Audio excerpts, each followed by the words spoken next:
How are we doing? Welcome to the planetarium. I am Planet Frank Cifaldi of the Video Game History Foundation, and tonight I'm orbiting around the star. I just came up with that. That's pretty good. Tonight we are all orbiting around a very special guest, Gail Tilden, formerly of Nintendo of America. So give both of us a round of applause. Thank you.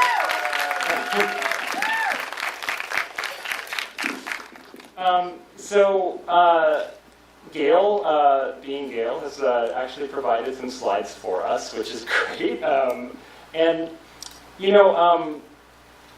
Let's just start at the start, Gail. So you joined Nintendo in 1983.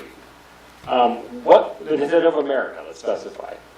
What was Nintendo of America in 1983? Yeah, when I started, I was the advertising coordinator. We were primarily marketing arcade games and Game & Watch, and then the tabletop game that looked like a little mini arcade game. Those were the three types of product lines that we were working on at the time. And the person who hired me had been my boss previously at Britannia Sportswear, another Seattle-based company at the time. So we were living in Britannia, and then we were living in Donkey Kong World. And it was a very small company at the time. The smallest headcount we had was about 35 people.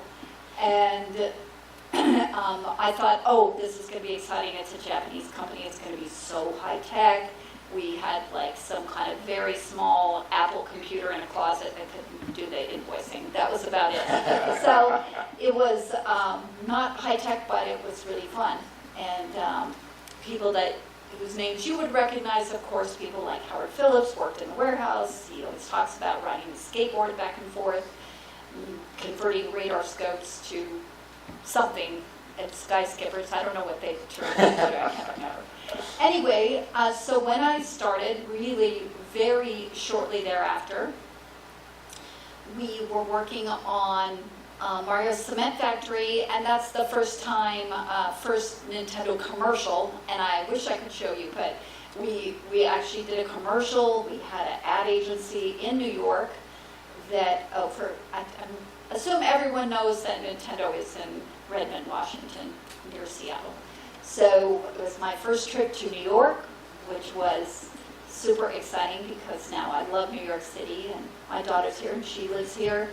And it was my very first trip, and that ad agency was Dentsu, so I think Nintendo of America thought they had to use the same ad agency that Nintendo in Japan was using, and it was this small company in Redmond selling arcade games, with print advertising, and we were using this extremely expensive New York ad agency that was taking me to the Russian tea room and all of these flowers in my room. Anyway, they soon got fired.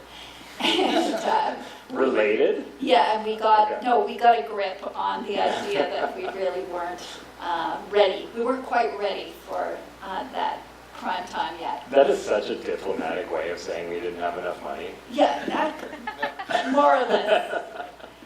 Anyway, so in the arcade world, which Donkey Kong 3 was the game that was being offered at the time that I started, and there's so many arcade games here, and I'll tell you, my favorite game from when I was like just out of college was Tapper, not Root Beer Tapper, regular Tapper. So I gave it a try. It wasn't that good, but I need to try again tomorrow.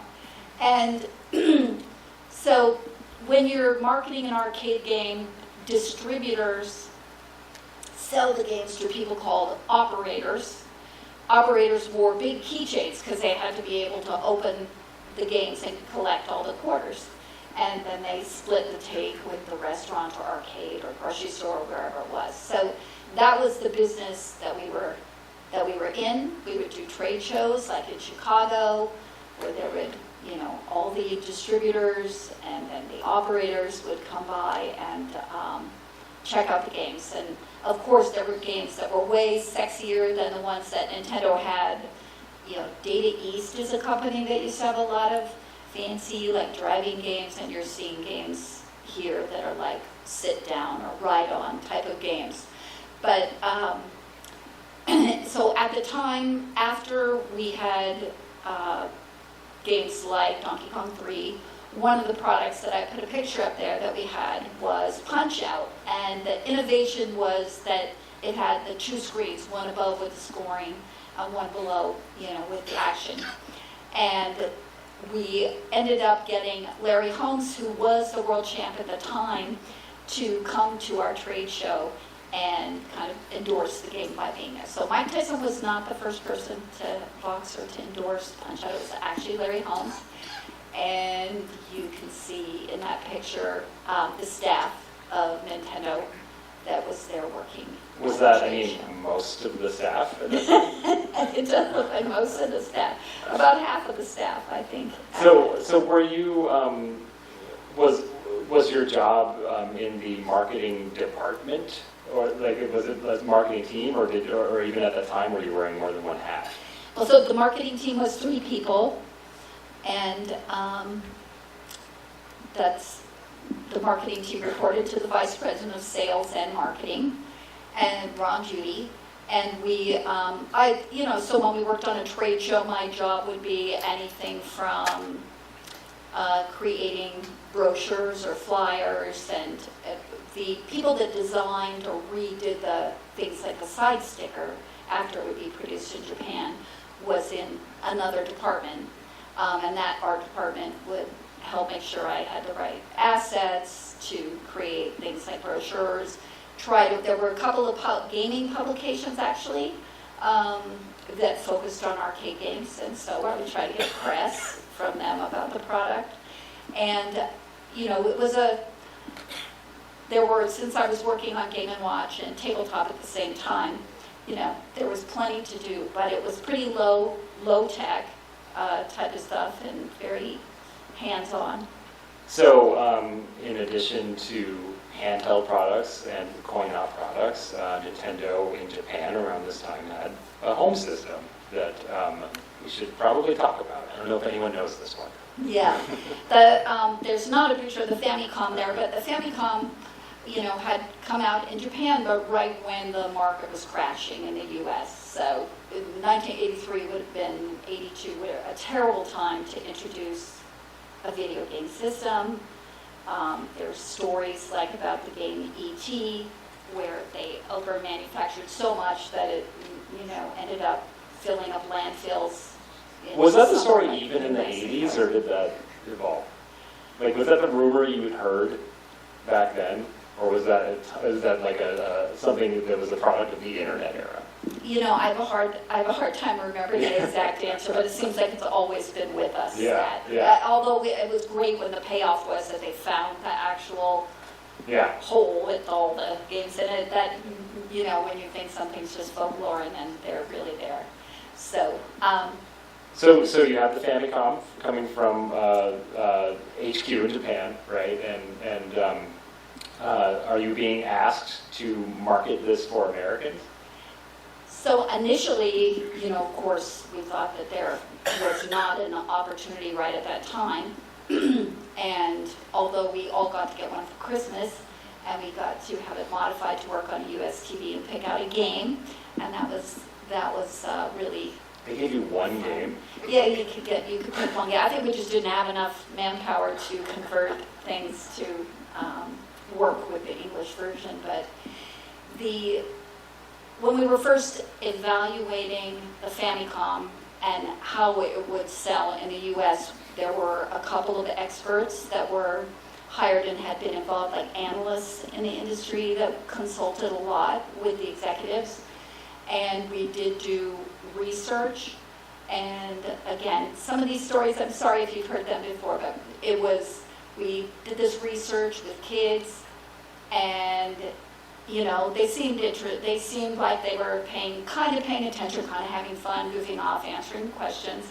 And then after the session, some of the executives came to one of our sessions in New Jersey, and they said, okay, so to the moderator, what do you think? And they said, I've never seen something go so poorly.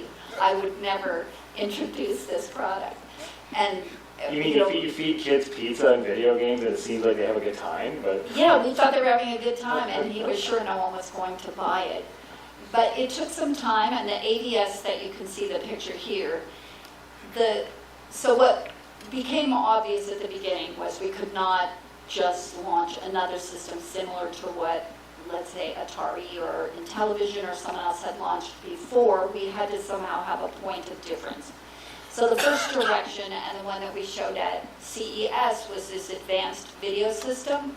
And it had, of course, it looks kind of sleek and more electronic, but it also featured components that are a little bit of a combination of the Famicom's evolution with the disk system and with what would have been an electronic component. And I put a picture there showing a wireless controller that looks a little like a Wiimote.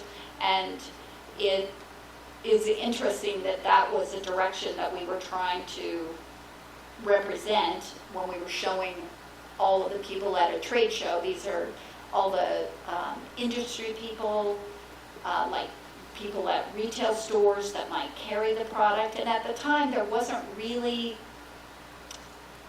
there were the toy stores, like Toys R Us. There was not really a Walmart or Target type of presence. There was Sears, and then there were electronic stores. So we were trying to convince these people that they would get back into the video game business and carry this product. But Japan, soon after, said that they didn't want to go that direction, and they came back with what you know as the NES and what we knew as the lunchbox. So it wasn't as cool or sleek, but we ended up going that direction. You could see at one point it was a little,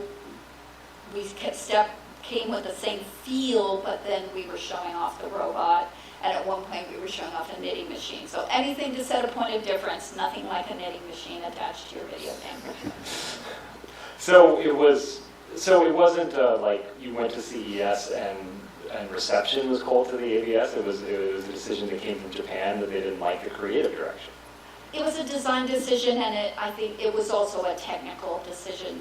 There were some things about it that wouldn't have worked in mass manufacturing, and also just things like any kind of lag or delay of a wireless controller at that time.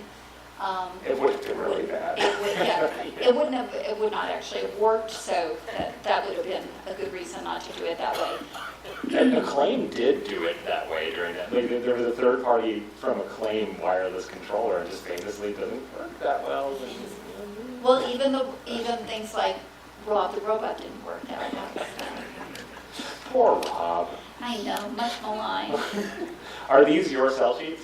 Yes. Well, again, I was just talking to someone earlier in the merch hall, but I am not an artist, so when I say that I did something, I might have worked giving direction to an ad agency who would present ideas to us and looks and feel and make modifications, get executive approval, that kind of thing that an ad manager would do.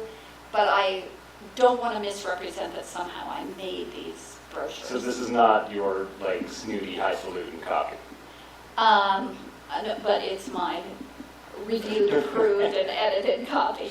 So when I look at Nintendo advertising from this era, like print advertising, like I see Apple Computer. Is that something that you were maybe tapping into? I think everyone might have been. Apple had a really famous Super Bowl commercial called 1984. In 1984. Yeah. And it would have had that look and feel. So it was kind of a trendy design look, sure. So none of this comes to fruition, of course. Was anyone here last year for the knitting panel, by the way? Yeah, my people. So of course the system that we all know is the NES, and this launched in 1985. A little bit of a different direction. I bet you've never thought of that system as a lunchbox before now, right? Like looking at.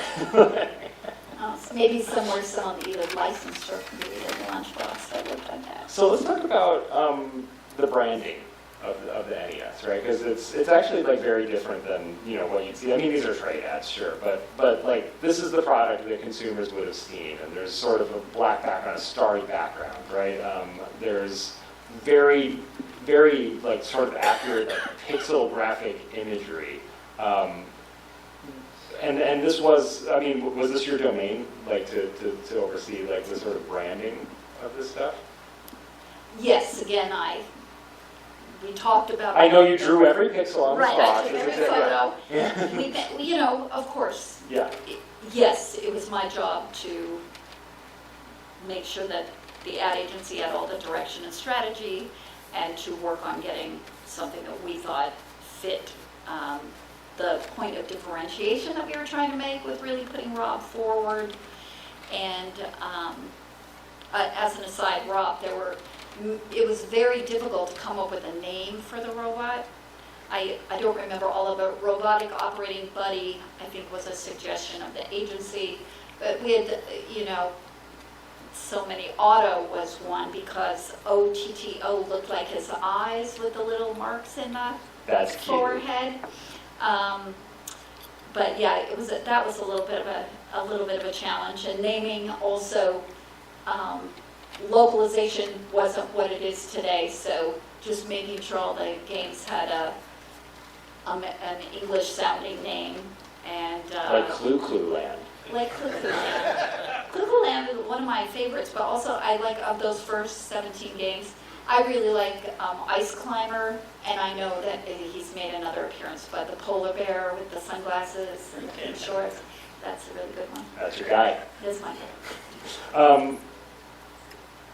Was Rob something that you believed in? Meaning Nintendo, not you specifically necessarily, although feel free to answer that way as well, but is this like, did you think you had a hot product with this robot, or was it, or is this the story of it being a sort of Trojan horse to get video games back in homes? Is there any accuracy to that? I think initially the idea that robots are cool, we did all believe that, and that it would be attracting attention to use a robot. I don't even think when we first started using a robot and in terms of having imagery of it or samples of it, I don't think that we knew how lame it was in terms of gameplay. And so, of course it's lame, but it wasn't that we thought, oh, we're just fooling everyone and we're going to stick this in here and make them pay for it. I think, truly thinking people will see the point of difference. It didn't take long before we didn't include the robot as the only pack-in option. So when we launched in New York in the fall of '85, it was this picture that you see, which is a deluxe, what we end up calling a deluxe set. But within 4 to 6 months, our next test market was LA, and then we had something that was like a base set with Mario. There were a few derivatives, one had the Zapper in it, but we did not stick with this for long, with the idea that you were forced to buy both the robot and the Zapper. Can you walk us through the aesthetics of what we would kind of call the black box era of these games? Yeah, so the artwork on the software is something that people pick up on as really a true NES retro style. And the point was to not oversell. So the first generations had used what you might use traditionally on packaging with really nice illustration. And if it was a tennis game, it could show a photo of a tennis player, etc. And so we thought that had contributed to the downfall, the fact that what you were sold was not what was inside the package, and in a little bit of an exaggeration, but saying essentially all the games looked like Pong, but really had different packaging. And so we came up with this idea of using something that gave you the impression of something computerized, or digitized, but didn't oversell the graphics. But there's a lot of other elements on this package that were important. So one is that you can see on the lower left side is the symbol of what category of gaming was there. So we had like, I think maybe 5 categories for people to choose from, or again, to feel there was a lot of variety. Because remember, when the NES came out, this library that we offered was the only library. There were no licensed games or games developed by someone else. Even if it had been in Japan, there was no localized version for the US. So we had a couple of educational games. One was Donkey Kong Jr. Math. And I was expecting at least one woo for that. and it didn't sell very well, what a surprise. And so, you know, things like that really helped steer things that happen in the future. So it showed variety, and that it wasn't just a particular type of video game, but also, you know, as things progressed, we just didn't continue down that path. I think one that was interesting that we didn't continue was Excite Bike was kind of a version, I think, of maybe a disc game. It had the ability to change the track around. And we didn't keep doing that. I think it was the programmable series. The programmable series. We didn't keep offering that type of game. And from a macro sense, I know that Nintendo's developers, someone, let's say like Mr. Miyamoto, they felt that you wanted to offer the best play experience, and that it had to be professionally designed and tuned, would deliver a better experience than the consumer doing it themselves. But that was another type of game category that we started with that showed variety, but that didn't actually get continued. You know, I have to think that at this time, you know, again, like the video games as a product category is basically dead, right? And the idea of reintroducing them, I can imagine that you don't really know what the audience might be this time. You know, it might be a new audience. Like I made that point last year, in fact, with the knitting machine, which we showed here. It's like, for all you knew, you know, like if you brought games back, like the audience might have changed, and there might be, like, you're smirking at the knitting machine. I would say, we knew the knitting machine was not going to be the target audience. At least let's just say the U.S. people certainly knew. All right, fine, like screw the knitting machine, but like, yeah, you, for all you knew, like maybe people wanted to make things, maybe people wanted to learn things, right? No. I really thought I had something here. Somewhat, you know, so we really showed in the original TV commercial was a whole family. It was 2 boys and parents, and they were all playing. So one of the things was to present it as a product that would be of value to the whole family, and that the thing is that we really had to make sure that the parents who were the gatekeeper and the people who were going to spend $149 on this, that they felt that they would get their money's worth, and that it wouldn't just end up in the closet. So a lot of the things that we did were to make sure that the parents, that the adult would feel that they got their money's worth on behalf of the child or the player. I think that thinking of people like prior to them having their own children, so that kind of older than high school, younger than married with children, that wasn't really the audience for this type of home video game system. So we really were worried about families and children. It wasn't until the later systems where they went head-to-head against Nintendo, really going after that a little bit older male audience with heavy sports, action, or games that had, like Mortal Kombat, that had violence. It wasn't until later that that would come up as a key target, but not when we launched. Let's talk about that seal. What are we looking at? Yeah.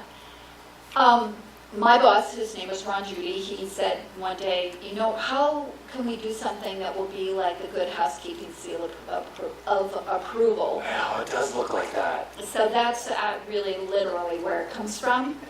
And in every box, it also had a card that went even further in detailing out what types of quality it would have.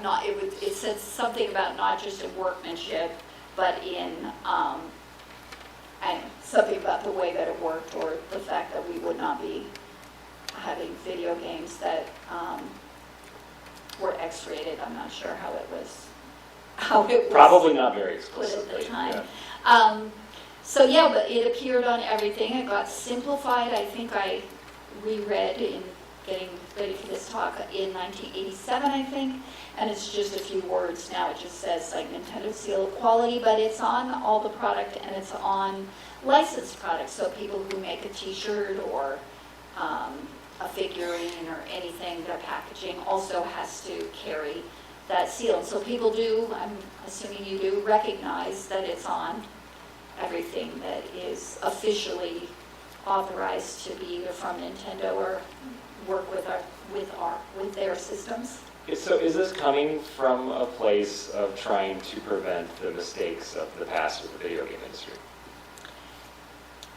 Again, it's all about this consumer confidence. Not only did we want the marketing to give them confidence, but then when they bought the product, we were very concerned that everyone felt good about the value. So a lot of the effort, everything from the packaging look, and especially if you talk about Rob not being the highest level of gameplay, the most everything that we were doing was focused on consumer satisfaction. Got it. So time progresses, Nintendo progresses. To tell us what we're seeing on the screen here. Yeah, I guess I just wanted to show how things went from being strictly the digital packaging to moving forward with some things that were a little bit different from a marketing perspective. I think that the Zelda is an example of a game.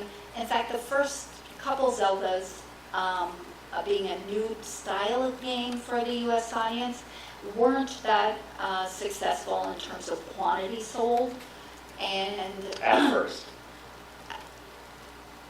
in their time. Okay. In their time. Not making reissues of them Sure. now. And, although Nintendo people, really like the games, and I'm sure they did a little bit better in Japan, although I believe that Zelda 1 was on the disc system. They both work. So we marketed it in a different way with the gold package and the gold cartridge, and really tried to give this kind of royalty kingdom type of look. And so it was an expensive endeavor, and of course none of the parts or pieces could have been swapped or used in any other manner. And with the hole in the box fitting with the gold, seeing the gold inside, it was, it was a major endeavor. I wish we did have this TV. We did a TV commercial that's kind of crazy. So if you get a chance to look at it, it's the first Zelda commercial, and it's a crazy comedian in a padded cell. Oh, is it the screaming guy? He's screaming, he says, pea hats. Yeah. And so at the time, since I was still working in the advertising department, I think at that time, maybe again, we were once again only with 3 or 4 people. And when the agency pitched that there would be a stand-up comedian doing something about all the fun things in this game, we all said yes. So then I go to this shoot in Los Angeles, and it's this crazy guy in a padded cell. And I'm like, I can't go through this because this is not what we agreed to. This is not what we were expecting. We thought a guy standing at a mic in a spotlight. And so we called the agency, we called back and to the executives, and they said to go ahead, maybe because we were there already, but very quickly after that we did another Zelda commercial, so you'll have to look at the 2 knowing in that order and what happened. And that one is called Zelda Rap. And I really don't think probably neither of them is very I was appealing. going to say that one much better represents the tone of the Legend of Zelda than the crazy guy. The Legend of Zelda is really rad. Go on. It's in tech tights. Anyway, so yeah, I don't think that was any more helpful.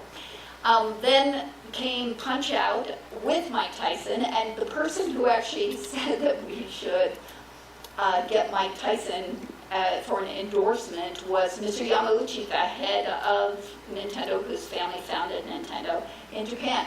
Like, he sent some type of fax or some phone call to our president, and then they were walking around like a CES. Do you know who Mike Tyson is? Do you know Mike Tyson? And everyone's like, no, we don't know who Mike Tyson is. And anyway, he was certainly up and coming in the boxing scene. And so we got the endorsement, and I went to the shoot, and he was really, screwing around. So this picture that you see, the guy in the bow tie that's being a ref, he actually worked for the ad agency. He wanted to do the role because he wanted to be on the set with Tyson. And so the person was our art director. His name was Lou.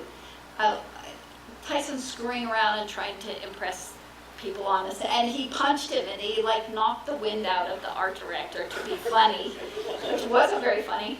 Anyway, the next day we had to do the TV shoot, and he shows up late, and the endorsement was really expensive, like more than 6 figures, in multiple 6 figures. So anyway, then he sees that I'm standing there, and he's like, oh, okay, and again, it's a fun commercial, really good. At the end, he's laughing, but this commercial starts in the direction of using the term in a big way of now you're playing with power.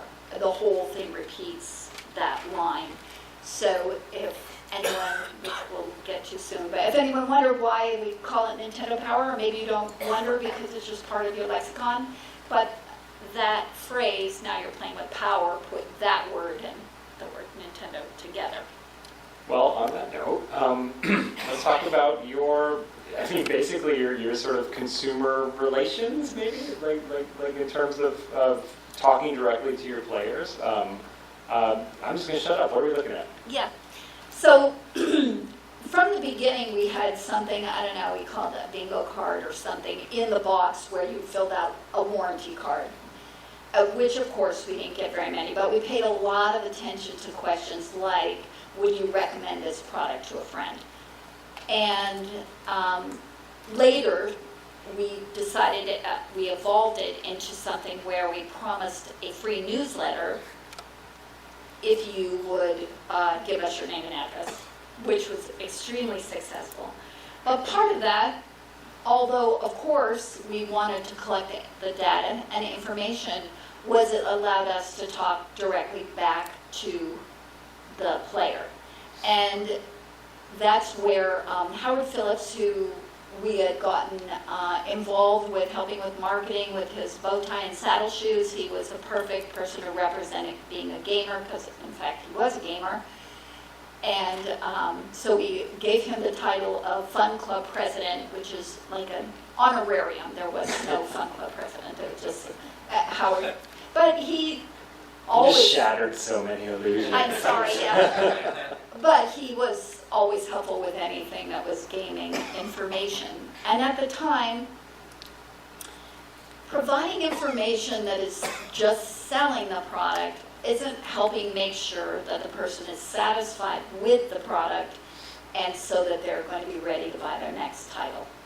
So the Fun Club News went a little bit toward that direction, but really not very far. It was pretty light. But it could also inform you about things like customer service or game counseling. And these things were set up, and the mission statement of Nintendo Power even, well, when we get there, but all these things had a mission statement of making sure that we ensure the longevity of the category. And we really thought that it would ultimately could hit the wall, and we would not be sitting here today. So we really were working toward longevity. And one of the things that was created to help that was the official Nintendo Player's Guide. I was in marketing and advertising, but in fact, I didn't work on that book. I maybe proofread it, but that was not actually my project, but it was a very important step between the newsletter and what became Nintendo Power. So sorry, I keep going. I don't know if you want to. No. Yeah. So the Fun Club News ended up, we were at about 600,000 subscribers of the Mike Tyson issue. And that was eating up a ton of marketing budget to print and mail out all those newsletters. And as the NES was heating up and we were selling more and more, we were getting more and more subscribers. And we had some database of names and addresses from earlier. So Mr. Arakawa decided that he wanted to do a subscription-based magazine, and they did have these magazines in Japan, and that they would provide more information to allow people to finish the game. And of course, we didn't reveal the final scene generally, but it would allow you to get further. It would allow you to pick out games better to make sure that they were games that you were going to like. And so Nintendo Power was born, and in order to get people to subscribe, we gave away the first issue for free. So by the time we had done a couple mailings, I think that it was 3.3 million, and we converted 1.3 million people to paid subscribers, which was... That sounds insane. It was insane. It was amazing. And yeah, and we had a co-publisher in Japan, and that's what happened is that I was working in marketing and advertising, and I left to have a baby, and I didn't leave the company. I went on maternity leave, and they called me back in after a few weeks and said, we want you to come in and meet with these Japanese publishers because we want you to start this magazine. So I brought my 4-week-old baby to the office and gave it to people who didn't even have a baby. And they're just like, what do you want us to do? I don't know, I gotta go to a meeting. So we met with a couple people, and our co-publisher, Tokuma Shoten, had relationships with lots of magazines. And we used, for quite a while, we used Japan to actually, they made all the maps and could take screenshots. They had developed certain types of technology that we didn't know and had in the US. And so we would fly back and forth to Japan, and sometimes DHL packages would bring the proofs.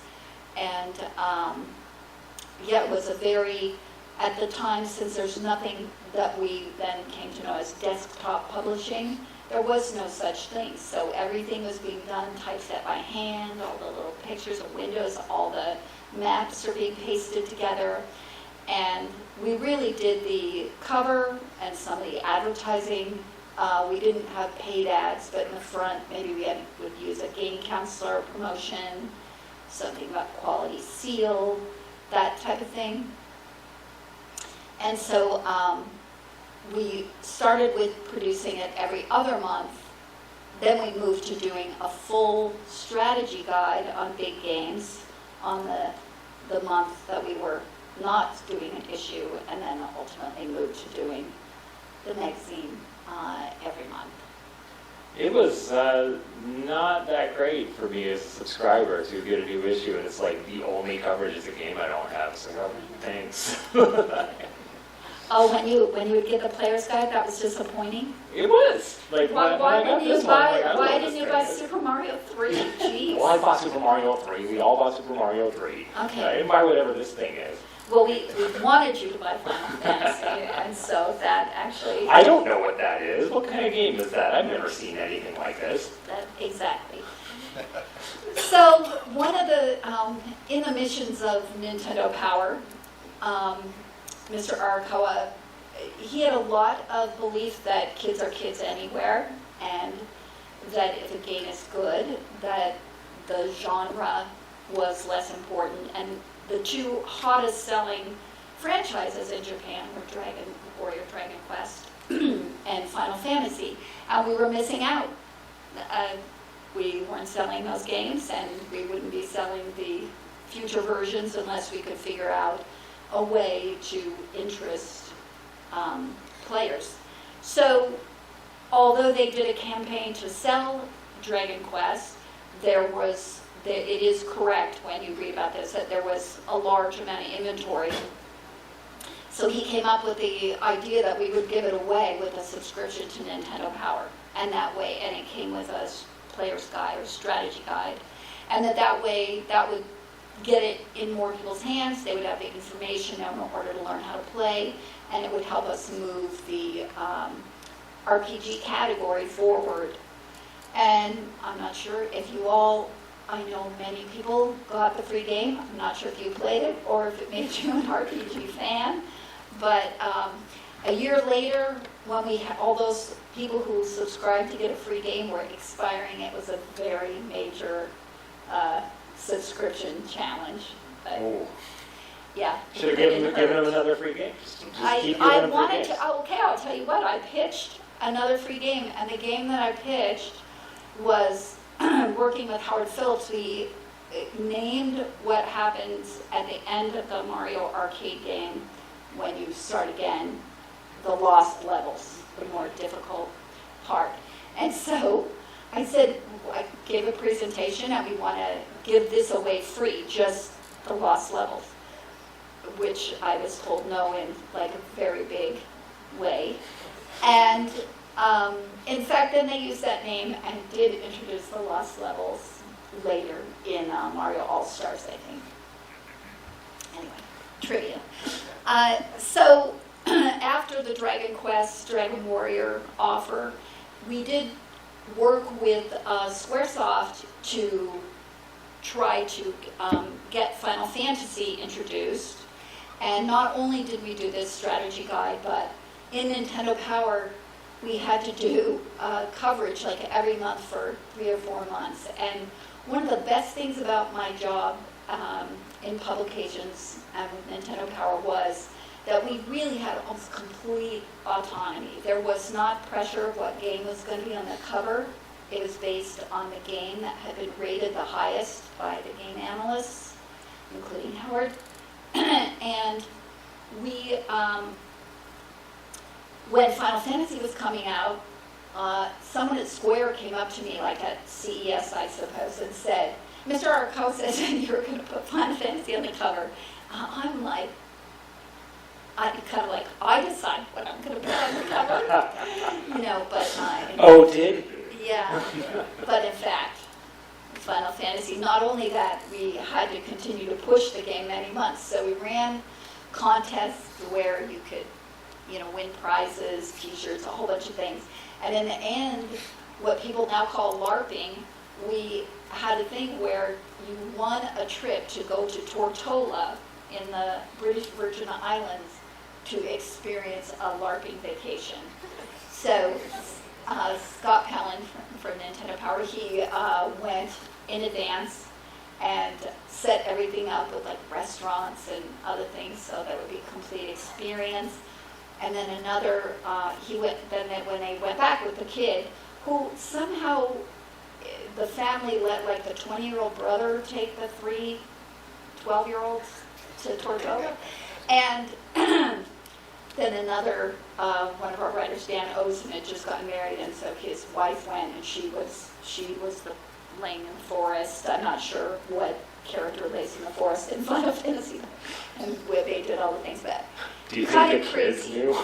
I don't know, you know, things like that were super over the top crazy. Things like that, or players poll contests. Since we didn't accept ads, people would give us really exciting things in order to get more coverage in Nintendo Power. All right, you pushed it as hard as you could. How were sales for Final Fantasy? And maybe better than Dragon Warrior. Not given out for free. And good enough that they kept going. Yeah. So that's well, does that kind of lead us to Earthbound in a way? Because that is sort of the next, you know, traditional RPG that Nintendo introduces. Right. So Earthbound, having a whole different theme, right? Being much, you know, having a kid, having it be set in a contemporary setting. You know, there was a thought that there was a few people that came together to form a group called APE. And one of them is Mr. Ishihara, who's one of the founders of Pokemon. and not of the video game, but of the trading card game. And Mr. Ito, if you've ever seen a picture, he's the leopard man. And let's see, I think it's Mr. Itoi. He's a famous artist. And so they came up actually with Earthbound. But Mother 1 versus the one we had, Mother 2, just had way too many. First of all, I think it was for the prior system, but it had way too many cultural differences. And by the time, I know everyone keeps pushing that this game, what happened, etc. But in order to change cultural differences, things that either would have been unacceptable or just wouldn't have made any sense, when you try to go back to a team that has now dissolved in a program that is no longer, they probably took the program and reworked with to make the second one, it just didn't ever end up working out. But to market this, another RPG, different theme, more contemporary, Nintendo Power was actually responsible for the game. And so the marketing, because we were doing a direct marketing campaign, and that was the way we marketed Nintendo Power, I can be blamed or credited for working with the agency on this game's Steam. And I still think it's funny. I read something this morning, someone was talking about how it matched with kind of the humor of that time, and matched with the humor of maybe the age of the audience that we were going for. I don't know. That, I guess I'll stand behind it, the scratch and sniff. But it came with a player's guide. It had a different size box. I know that was difficult for the sales department because it didn't fit on the shelf. And it didn't sell that well. I don't think we over-purchased, but it didn't sell that well. We continued forward to trying to get the U.S. audience to like games that don't have a lot of action. Continued to be an effort that we had, and we ended up things like Super Mario RPG was another one that was specifically, that game was made to try to get U.S. audiences to embrace RPGs a little further. So let's talk about your job as we get into more of a digital era.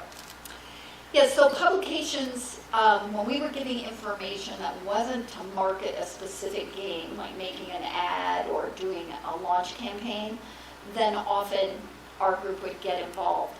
And so it made sense when it came to creating a Nintendo.com website and when that actually happened, that our group would create content that would be shared in general to the population about the games. So that picture in orange is actually what the Nintendo.com website looked like, because technologically you just couldn't do very much. I remember at the very beginning you could use 16 colors, I think, and in terms of how many photos we would ever be able to put up, that kind of thing. It was very limited. We also were super particular about any kind of forums or the ability of consumers to speak back to us. It wasn't just for negative feedback, but they didn't want anything where someone might, swear. There was very big concerns in Japan about just any bullying, anything where someone, might be preying on a child, etc. So we were always hamstrung to how much could we have consumer involvement. So one of the ways that we did that was developing something called Camp Hyrule. AOL had something called AOL keywords, and people who had a keyword, you could find them easily and you could put up content.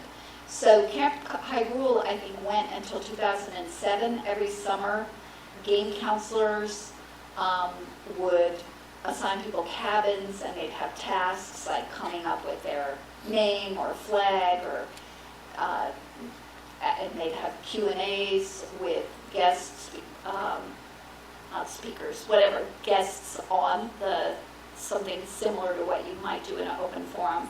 And there were a couple of forums, and they did stop in 2007 when Future Publishing took over Nintendo Power. But that was one of the ways that we got involved with delivering content over the web. So another way that we used our mailing list to communicate was through videotapes.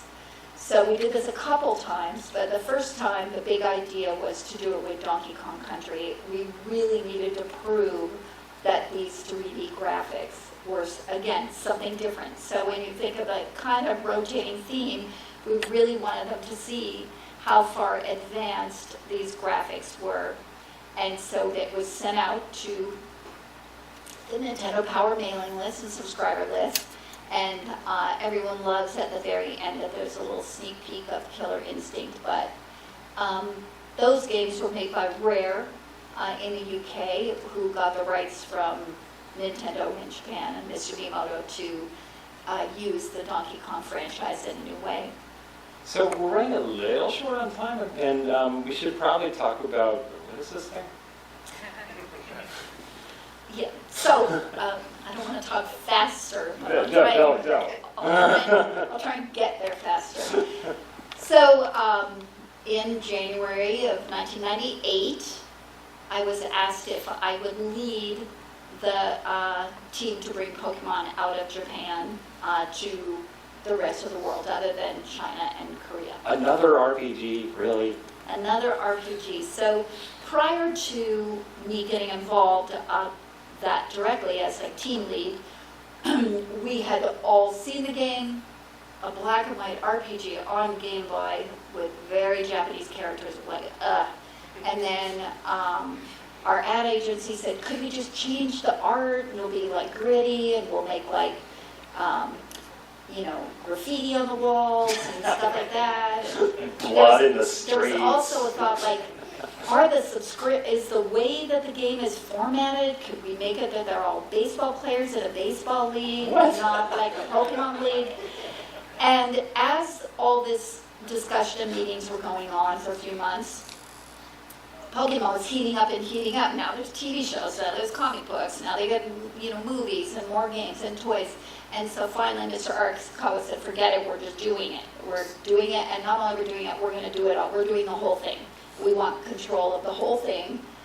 And so we need all the rights gathered up in Japan, and we want all the rights given to Nintendo America.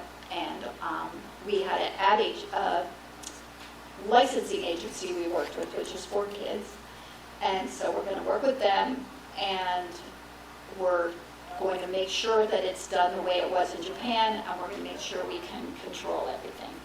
So we followed some of the techniques that we had done before. We sent out a videotape. So the videotape told about the show and the game, a little bit about the card game and the toys, and it gave everybody the call letters and the station of where they should watch. And the show was placed through syndication. It was placed on individual stations. It wasn't run on a network at that time. So we launched Labor Day weekend, and sorry, an aside because my daughter's here. So it launched, and we got to go get 2 kittens, and she named her cat Misty, and she had orange hair. And so it launched on Labor Day weekend. The games launched 2 weeks later. We didn't know if, because of this black and white Game Boy RPG thing, whether it was going to work. We also had these, we had made 10 of these Volkswagen Beetles, which is, the Volkswagen Beetle comeback was brand new that year, so it was a coincidence that we could make it look like Pikachu, but it was a brand new vehicle type. So they all, 10 yellow parachutes came down in Topeka, Kansas, and they ran off into the 10 yellow Beetles, and they drove around the country for 2 or 3 weeks and went to theme parks and beaches, etc. They popped the trunk, they had the video playing, they gave out toys. It was this huge grassroots effort. And then the cards didn't come out until a little bit later that fall. And the one, we always talk about, the one failure was Kentucky Fried Chicken got on board early. and they launched their promotion in November, and it was too early, and it didn't work. So their kids' meal program was kind of a bust. But it didn't take long before the Game Boy games had caught on, and it was unusual that we would do multiple campaigns, but we went ahead and did a link cable campaign the first of the year, and when we did that to really show that you couldn't catch them all unless you hooked up with someone else or got special characters. What special characters are they giving away here? Oh, at this show? Yeah. I thought you knew. I don't know. You're the Pokemon lady. Are I don't they, know. they giving away Mew or Cifaldi? Or does anybody know? We got our hands on distribution rights. So obviously this didn't work out at all. No, it's a drag. So by 1999, sorry? Someone say something. All the event Pokemon, Mew, Cifaldi, all of them. Nice, fun. So by 1999, it had taken off. It was a full-fledged phenomenon. We had moved the television show to Kids WB as a network. They were promoting it heavily, and we sold the movies to WB as well, the first three. For the first movie, when you went, you got a trading card with the movie. And our box office, it was in November, the biggest November box office at the time. It was like $82 million, I believe. But people were buying, like they were just buying massive amounts of movie tickets To get the cards. To get the cards, to get the special cards. I don't know how valuable those cards are. Yeah, does anyone know? They're The not. Pokemon card Maybe collectors? they're not as rare or something. Anyway, you could get the cards, and it was a super successful promotion. You had a movie the next year, and it killed. That's like, and I don't know. I knew it was huge at the time, but like just seeing it in context like this is like, dang. Yeah, being on the cover of Time Yeah. and I guess that's cool too. the New Yorker, and we had Reader's Digest did 4 different covers, and I think I saw at the store this year that they repeated that. Yeah, it did. So that's super cool. Anyway, and that was the kickoff of the big Burger King campaigns. They did 50-some toys. They also had something you could buy, which was a Pokeball with a gold-plated card inside. And so it was just running on all cylinders. By then, we were having the console games and all kinds of things. And also imagine it was launching in the rest of the world in like 5 languages. So the guy that can be credited for the localization, his name is Hiro Nakamura. He is the person who's responsible for all of the English names. And am I so out of 15 seconds? No one has yelled at us yet. Anyway, I think we're okay. He would have to submit 3 names, the names of each of the Pokemon. So let's say it's Charmander, Charmeleon, Charizard. He'd have to submit 3 groups of 3 and explain why they matched with the concept that was in Japan. And he was very diligent about, he would canvass people like in game counseling or whatever to make sure he was getting the right colloquialisms, etc. So anyway, you have him to thank for how well all of that turned out. And I know he made it through Gold and Silver. I'm not sure if he made it to the next set, but he then went back to Japan and works at Game Freak. But anyway, yes, this was happening in the US and Canada, but it also had started happening in the whole world. So it kind of became, very an overwhelming task. Also about that time, which then we're going to move to the next thing, but about that time, Pokemon decided to start their own company instead of being Game Freak and Creatures and Nintendo in Japan. So they started the Pokemon Company, which now they have the Pokemon Company International as well in the US. So for my career, Nintendo of America then was really involved in after that. After 2001 in the video game marketing. We also then did a stint when Wizards of the Coast quit having a license for the trading card game for a few years, we marketed the trading card game as well at Nintendo while they were getting ready. You had the whole thing. We had the whole thing. So I don't know that anyone's interested in an unproduced Metroid movie. We could skip that, but That's the 2000 odd. Didn't finish that. you know, like I don't know if there's a next panel. Does anyone know? There's a concert There's a concert here at 8:30. at 8:30. Oh, you want to stick around a minute? 5 more minutes? Yeah, Is I'm that good with okay? that. Yeah, we good with that? All right. Okay. So life after Pokemon. So although we were still had a lot of stuff going on with Pokemon because of the game, and we were considered one of the tent poles, there was a group that did something called Pokemon Forever, and that we were involved in that initiative ongoing, but we had other things going on too. And as the brand group, we kind of took over both merchandise and entertainment of all the Nintendo brands. So the Kirby TV show that we localized and had on with 4 kids, they had purchased their own TV network at the time.